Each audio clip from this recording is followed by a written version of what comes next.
talking about like Trump, regulators, like appeasing, and I think a lot of people saw the president's son-in-law getting involved and immediately saying, oh, is this an example of sweetening the deal with influence?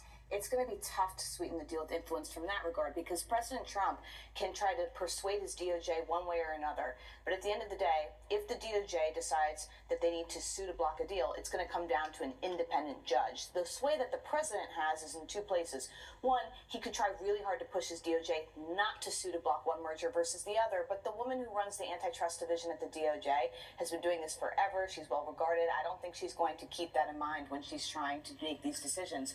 And the other area where he has some influence is in the United States, we have this thing called the Committee on Foreign Investment in the United States. It's made up mostly of Trump cabinet members, and they review deals to see if there are national security concerns.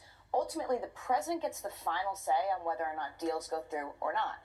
With this Paramount bid, they've accepted $24 billion from sovereign wealth funds and additional funds from Jared Kushner's firm. Typically, CFIUS would be reviewing that very closely, but what they've done in this situation is they said that these sovereign wealth funds have decided to forego governance rights, board seats. It's very unusual. Why would you put $24 billion into a bid and forego any control? The obvious answer is soft power, but what it means is that... Let me underscore this. You're saying that the Saudi money that is helping push this bid to the territory of hostile takeover, to the territory of more money than anyone can imagine, is coming from countries where they're also saying, no, just take the money.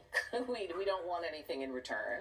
And you're saying there's some questions there. Yeah, I mean, why are you putting $24 billion into a bid and getting nothing in return? No fiscal strategic advisor would ever settle. They bulk at those terms. But they're willing to do that because clearly they're in it for some sort of soft power gain.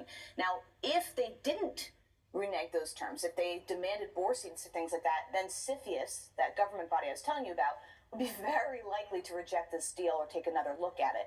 But the reason they structured it that way is so that they don't have a national security problem with the bid. Let me raise a couple of things.